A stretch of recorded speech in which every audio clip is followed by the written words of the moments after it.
बुलंदशहर से सनसनीखेज खबर आ रही है। बुलंदशहर बसपा के पूर्व विधायक मरहूम हाजी अलीम के भतीजे की पीट कर हत्या। बाघ की पैमाइश के दौरान हुए विवाद में बताई जा रही हत्या की सनसनीखेज वारदात। हिंसक घटना में मृतक सुफियान का बड़ा भाई अकरम भी बताया जा रहा घायल। आम का बाग खरीदने को लेकर हुए विवाद में बताई जा रही है पीट कर हत्या। गांव नीमखेड़ा में बाघ की पैमाइश करने गए थे पीड़ित, हमलावरों ने एकाएक किया जानलेवा हमला। घटना के बाद पीड़ित पक्ष के एक सदस्य की लाइसेंसी पिस्टल भी बताई जा रही गायब। पुलिस ने मृतक के शव को पोस्टमार्टम के लिए भेजा। एसएसपी समेत भारी पुलिस बल तैनात। एसएसपी दिनेश कुमार सिंह ने आरोपियों की गिरफ्तारी के लिए कई टीमें गठित की।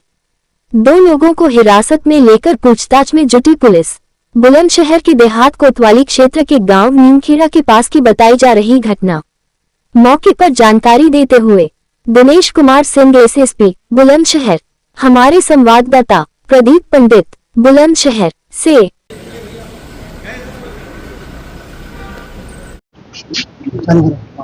नीमखेड़ा में घटना को अंजाम दिया गया, हत्या की वारदात हुई है। क्या कुछ पूरा प्रकरण है, किस तरह की पुलिस के द्वारा कार्रवाई की? कोतवाली देहात के नीमखेड़ा गांव में एक बाग है 24 बीघे का, जो डॉक्टर मुमताज जी का है। उसको वो बेचना चाहते थे, तो पिछले कुछ दिनों से उनके बाग के खरीदार काफी लोग उनसे संपर्क कर रहे थे, जो अभी उनसे पूछताछ में जानकारी मिली है। उसी में एक सुफियान और अकरम भी उस बाग को लेना चाहते थे। तो आज इनसे बातचीत भी हुई कि हम लोग उसको जाके फ्रंट एरिया को नाप लेते हैं और कितना रहे। तो ये लोग खुद ही अपने से गए थे और साथ में एक वकील साहब भी थे कादिर, कि फ्रंट को ज़्यादा कदमों से नाप लेते हैं कितना है, उसी अकॉर्डिंगली हम पैसे की बातचीत करेंगे, ताकि उसकी कीमत तय की जाएगी। वहां पे गए तो कुछ लोग स्कॉर्पियो से आ गए। पहले स्कॉर्पियो से एक ही व्यक्ति आया था, जिसका नाम बता रहे हैं भूरा है, और वो उसे हॉट टॉक होने लगी। उसके पीछे कुछ और लोग आ गए। फिर वो मारपीट में कन्वर्ट हुआ, जिसमें सुफियान को चोटें आ गई गंभीर, और सुफियान को जब अस्पताल लाया गया तो डॉक्टरों ने डिक्लेयर कर दिया। अकरम को जो चोटें हैं वो एक बोन है जो डिसलोकेट हुई है, बट वो खतरे से बाहर है, वो ठीक है बिल्कुल। कादिर को कोई चोट नहीं है, वकील साहब को। ये जो इनके पूछताछ अभी तक जिन 2 लोगों का नाम जिनको ये ले पाए हैं, जिनको जानते हैं, वो 2 लोग हिरासत में ले लिए गए हैं। उनकी स्कॉर्पियो भी आ गई कब्जे में। हम उन सारी चीजों को देख रहे हैं कि उनका और कौन कौन से लोग शामिल थे।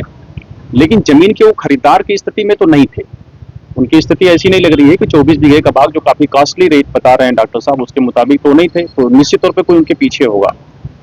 डॉक्टर साहब से अभी जो जानकारी की कि आपसे कौन कौन लोग इस जमीन को खरीदने के लिए पिछले कुछ दिनों में बातचीत किए हैं, तो उनके मुताबिक इस्लामाबाद के डॉक्टर हाजी इलियास जी का बता रहे हैं कि वो हमसे बहुत बात की थी, जिन पे बातचीत काफी हद तक बढ़ी थी। लेकिन क्योंकि ये लोग पड़ोसी थे और घर के जैसे थे, तो अगर बात सेम रेट पे होती तो मैं इनको ही देता।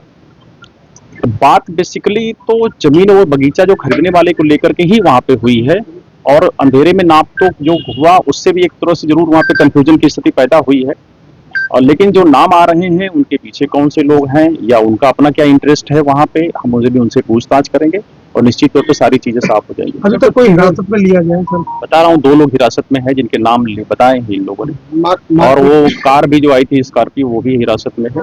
मारपीट के दौरान जो अकरम के पास एक पिस्टल थी इनकी अपनी लाइसेंसी, वो इनके पास नहीं है, कहीं गिरी है या दूसरे लोगों के पास होगी, उसको हम अभी देख रहे हैं। मारपीट में कोई हथियार भी इस्तेमाल किया गया सर? नहीं, चोटें जो है डॉक्टर साहब बता रहे हैं वो हार्ड ब्लंट ही है, गन शॉट की नहीं है कोई चोट। सर मारपीट के दौरान फायरिंग हुई?